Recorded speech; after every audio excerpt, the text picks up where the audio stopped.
Hello friends, मैं हूं MJ और अभी आपके सामने बहुत सारे ये मेरे मैरीगोल्ड्स के फ्लावर्स हैं जो मैंने अभी अभी मेरे प्लांट के ऊपर से निकाल दिए हैं। तो फ्लावर्स निकालने का रीज़न तो मैंने आपको सभी को बहुत ही बार बताया है कि हमें टाइम टू टाइम प्लांट के ऊपर से फ्लावर्स निकालते रहना चाहिए ताकि दूसरे नए बर्ड्स डेवलप हो सके, प्लांट की न्यू ग्रोथ हो सके। अगर हम लंबे टाइम तक प्लांट के ऊपर फ्लावर रखेंगे तो प्लांट के ऊपर लोड बढ़ता जाएगा, फ्लावर्स का वेट बढ़ता जाएगा, जिसकी वजह से प्लांट हमारा झुकता जाएगा, प्लांट के ऊपर स्ट्रेस ज़्यादा पड़ेगा। इसीलिए हमें टाइम से फ्लावर्स को निकाल देना है। तो आज की वीडियो फ्रेंड्स ये है कि हमें अपने नेक्स्ट सीज़न के लिए ये हमारे मैरीगोल्ड्स को किस हिसाब से तैयार करना है। वैसे अभी ठंडियों की सीज़न में हमारे मैरीगोल्ड्स ने बहुत ही अच्छी ब्लूम दी और बहुत ही अच्छे ग्रो हुए। तो अभी नेक्स्ट सीज़न के लिए हमें क्या क्या इसके पीछे तैयारी करनी है, क्योंकि अभी नेक्स्ट सीज़न में फिर से अभी क्लाइमेटिक थोड़ी चेंजेस आएंगे, जिसकी वजह से हमें अपने प्लांट के ऊपर फिर से थोड़े बहुत चेंजेस करने पड़ेंगे। तो सबसे पहले फ्रेंड्स हमें ये देखना पड़ेगा कि हमारे प्लांट के ऊपर जितनी भी डेड ब्रांचेस है वो हमें निकाल देनी है। तो वही मैं अभी कर रहा था। ये देखिए, तो जितनी भी ये सूखी हुई ब्रांचेस है, ये देखिए पूरी ड्राई ब्रांच है, तो ऐसी ब्रांचेस को हमें निकाल देना है। हमें ऐसी ब्रांचेस को बिल्कुल भी नहीं रखना है, क्योंकि मैरीगोल्ड एक ऐसा पौधा है फ्रेंड्स जो बुशी बनता जाता है और थोड़ा झुकता जाता है। इसकी जो ब्रांचेस रहती है वो बहुत ही सॉफ्ट रहती है, इसीलिए जैसे ही वो बुशी बनता जाता है तो उसके बीच में हमें एयर सर्कुलेशन मेंटेन करना है। एयर सर्कुलेशन मेंटेन करने की वजह से अंदर किसी भी टाइप की बीमारी या फंगस वगैरह नहीं लगता। और जो भी डेड ब्रांचेस है वो हमें निकाल देनी है और वो हमें ढूंढनी पड़ेगी, क्योंकि बीच में से ही जो एरिया है वहाँ पे आपको डेड ब्रांचेस ज़्यादा मिलेगी। साइड के एरिया पे से आपको हेल्दी ब्रांचेस मिलेगी। जैसे कि अगर हम साइड की ब्रांचेस हटाएंगे तो ये देखिए, ये देख रहे हैं फ्रेंड्स, ये एक टोटली डेड ब्रांच है, तो हमें उसको नीचे से कट कर लेना है। अगर हम ये सारी डेड ब्रांचेस रखेंगे तो प्लांट उसकी एनर्जी सक करता रहेगा, ये डेड ब्रांचेस एनर्जी सक करता रहेगा, जो हमारे प्लांट की ग्रोथ को स्टॉप कर सकता है।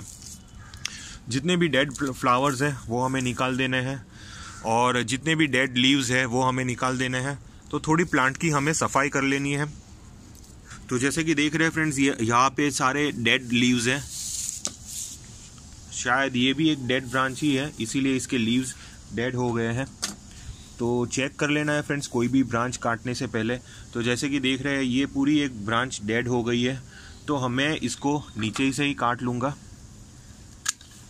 तो मैरीगोल्ड्स में ये प्रॉब्लम आती रहती है, तो ये चीज़ हमें चेक करते रहना चाहिए कि अगर आपके प्लांट के ऊपर डेड ब्रांचेस पड़ी हुई हो तो हमें तुरंत वो निकाल देनी है। फिर से हमें इसको टाई कर देना है। टाई करने के लिए फ्रेंड्स हमें कोई भी आप धागे के साथ इसको आप लपेट दीजिए, आप कोई सपोर्ट दे दीजिए एक लकड़े की पट्टी का, और प्लांट को पूरे चारों तरफ से बांध दीजिए ताकि वो बाहर की तरफ ना फैल सके। तो ये हिसाब से हमें ये प्लांट को ट्रीट करना है। अब हमें ये प्लांट को पेस्टिसाइड्स दे देना है। पेस्टिसाइड देने के लिए हमें आप कोई भी पेस्टिसाइड ले सकते हैं, जैसे कि नीम ऑयल अगर आप रेगुलरली यूज़ करते हैं तो आप नीम ऑयल ले सकते हैं। अगर आप केमिकल पेस्टिसाइड यूज़ करते हो तो केमिकल पेस्टिसाइड यूज़ कर सकते हैं। तो मैंने अभी केमिकल पेस्टिसाइड लिया है, ये हमारा एडमायर पेस्टिसाइड है। एडमायर पेस्टिसाइड की वजह से इसके ऊपर जितने भी लीफ माइनर्स की बीमारी जो होती है वो निकल जाएगी। लीफ माइनर एक ऐसी बीमारी है जो आपके ये मैरीगोल्ड्स के ऊपर नॉर्मली लग सकती है, बहुत ही कॉमन है मैरीगोल्ड्स के लिए वो बीमारी। तो वो एक टाइप का इंसेक्ट होता है जो आपके लीव्स के अंदर चला जाता है और आपके लीव्स के रस को चूसता रहता है। मैं आपको दिखा देता हूँ। जैसे कि आप देख रहे हैं फ्रेंड्स, यहाँ पे ये जो लीफ है इसके ऊपर, इसके अंदर आपको वाइट कलर की लाइनिंग्स आपको देखने को मिल जाएंगी, या तो छोटे छोटे स्पॉट्स देखने को मिल जाएंगे। तो मतलब ये एक टाइप की बीमारी होती है जो आपके प्लांट के लीव्स के ऊपर लगती है और धीरे धीरे आपके प्लांट के लीव्स के रस को चूसती रहती है। तो वो बीमारी के लिए हमें रोगोर भी चलेगा। अगर आप एडमायर पेस्टिसाइड लेते हैं तो वो बहुत ही अच्छा रहेगा, या तो आप हिलप्रिड ले सकते हैं। तो दोनों में से आप कोई भी एक चीज़ ले सकते हैं और एक बार इसके ऊपर अच्छी तरह स्प्रे कर लीजिए। मेरे जितने भी मैरीगोल्ड्स के प्लांट है फ्रेंड्स, उसके ऊपर मैं अच्छी तरह ये स्प्रे कर लेता हूँ।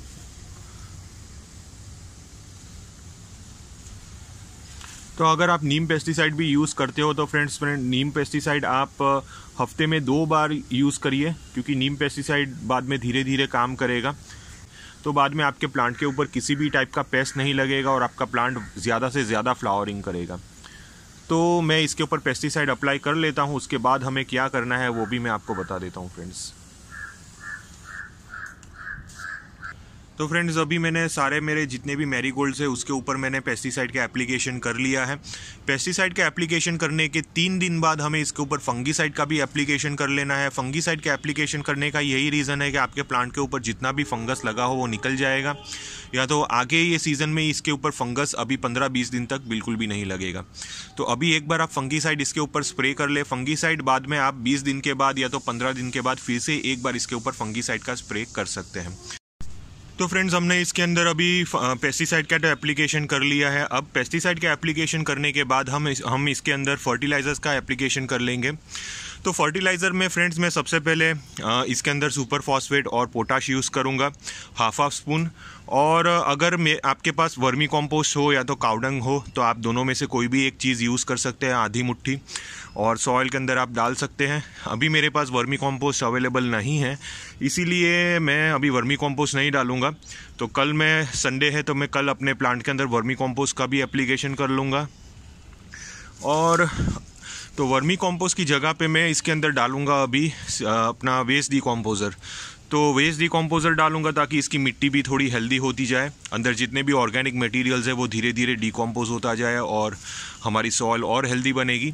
तो इतने इंग्रेडिएंट्स अभी मैं डालूंगा। अगर आपके पास सीवीड फर्टिलाइज़र हो तो सीवीड फर्टिलाइज़र भी डाल दीजिए, क्योंकि अभी मैं सीवीड फर्टिलाइज़र भी इसके अंदर डालने वाला हूँ, क्योंकि मैंने अभी वर्मी कॉम्पोस्ट का एप्लीकेशन नहीं किया है। तो अभी इतने फर्टिलाइज़र्स मैं अपने प्लांट की सॉइल के अंदर डाल देता हूं ताकि इसकी सॉइल थोड़ी अच्छी हो सके। बाद में मैं सुपर फॉस्फेट और पोटाश 1 महीने के बाद ही डालूंगा। तो महीने में हमें सुपर फॉस्फेट और पोटाश एक बार ही डालना है, और वीकली बेसिस पे आपको इसके अंदर ऑर्गेनिक फर्टिलाइज़र्स का एप्लीकेशन करते रहना है।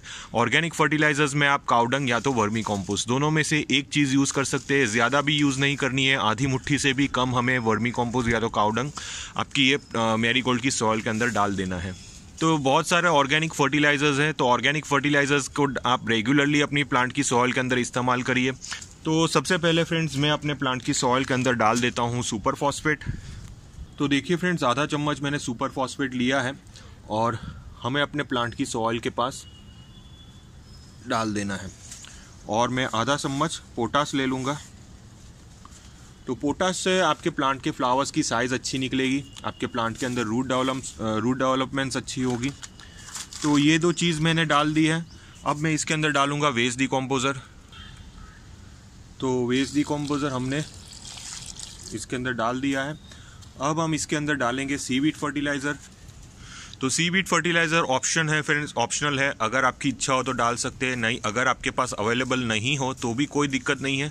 एक्चुअली सीवीड फर्टिलाइज़र एक ऐसा फर्टिलाइज़र है जो आपके प्लांट के ऊपर न्यू ग्रोथ्स जनरेट करने में हेल्प करेगा। जैसे कि सीज़न चेंज होती है उसके बाद न्यू ग्रोथ्स की जनरेशन अच्छी होनी चाहिए हमारे प्लांट के ऊपर। तो अगर आप सीवीड फर्टिलाइज़र्स का स्प्रे भी करेंगे, आपके जो भी प्लांट है उसके ऊपर सीवीड फर्टिलाइज़र्स का स्प्रे करेंगे तो उसके ऊपर न्यू शूट्स जनरेट होगी, क्योंकि वो एक ग्रोथ बूस्टर का काम करता है। तो अगर आप इसको स्प्रे भी कर सकते हैं, आप अपने प्लांट की सॉइल के अंदर भी डाल सकते हैं। तो दोनों यूज़ है सीवीड फर्टिलाइज़र का। तो देखिए फ्रेंड्स, मैंने थोड़ा सा सीवीड फर्टिलाइज़र लिया है और इसके अंदर मैंने पानी पूरा डाल दिया है।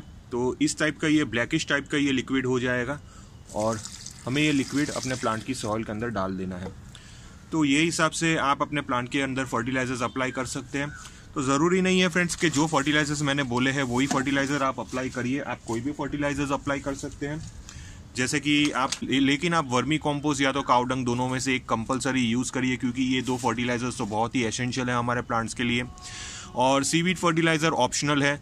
सुपर फॉस्फेट और पोटाश अगर आपके पास ना हो तो आप डीएपी या तो एनपीके भी डाल सकते हैं। डीएपी या तो एनपीके आप महीने में एक ही बार डालिए, वो भी अगर आपके पास 8-10 इंच का गमला हो तो 8-10 इंच के गमले में हमें 7 दाने 8 दाने डालने हैं, उससे ज़्यादा डालने की ज़रूरत नहीं है। तो ये हिसाब से आप अपने प्लांट के अंदर फर्टिलाइज़र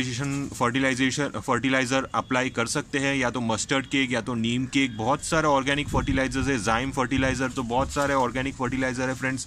तो एडिशनल में आप कोई भी ये सारे फर्टिलाइजर्स यूज़ कर सकते हैं। जैसे कि एडिशनल में मैंने अभी सीवीड फर्टिलाइज़र यूज़ किया है, वैसे आप एडिशनल में आप मस्टर्ड केक भी यूज़ कर सकते हैं, नीम केक भी यूज़ कर सकते हैं। तो ये सारे फर्टिलाइजर्स है ऑर्गेनिक में, तो आप कोई भी ऑर्गेनिक एक फर्टिलाइजर्स यूज़ कर सकते हैं वर्मी कॉम्पोस्ट या तो काउडंग के साथ। तो इस तरह से फ्रेंड्स हमने अपने प्लांट को अभी नेक्स्ट सीज़न के लिए रेडी किया है। अब जो फर्टिलाइज़र हमने अप्लाई किए तो वो फर्टिलाइज़र लगभग 30 दिन या तो 25 दिन के बाद रिजल्ट दिखाना स्टार्ट कर लेंगे। आपके प्लांट के ऊपर न्यू फ्लावर्स वगैरह फिर से स्टार्ट हो जाएंगे। तो जैसे कि आप सभी जानते हैं फ्रेंड्स कि एक मैरीगोल्ड एक ऐसा पौधा है जो सनलाइट इसको मैक्सिमम चाहिए। अगर आप इसको सनलाइट कम प्रोवाइड करेंगे तो बाद में ये फ्लावरिंग अच्छी नहीं देगा और इसके लीव्स भी ड्राई होना स्टार्ट हो जाएंगे। लेकिन साथ में इसकी सॉइल भी थोड़ी मॉइस्ट रहनी चाहिए। अगर इसकी सॉइल ड्राई हो जाएगी तो बाद में इसके लीव्स फिर से ड्राई होना स्टार्ट हो जाएंगे। तो यही सब से अभी हमें रेडी करनी है नेक्स्ट सीज़न के लिए, क्योंकि अभी ये जो 3 महीने की जो सीज़न आएगी वो बहुत ही अच्छी सीज़न होगी हमारे प्लांट्स के लिए, क्योंकि ये सीज़न में ज़्यादा ठंडियाँ भी नहीं होगी, ज़्यादा गर्मियाँ भी नहीं होगी और ऐसे क्लाइमेट के अंदर आपका प्लांट अच्छा खासा ग्रो करेगा और ब्लूम भी करेगा। तो ये है अपनी वीडियो फ्रेंड्स मैरीगोल्ड्स को नेक्स्ट सीज़न के लिए रेडी करने के लिए। फिर भी अगर आपको किसी भी टाइप का कन्फ्यूजन हो तो आप मुझे कॉमेंट बॉक्स में पूछ सकते हो, मैं आपको रिप्लाई दूंगा। टिल देन के लिए थैंक यू फ्रेंड्स।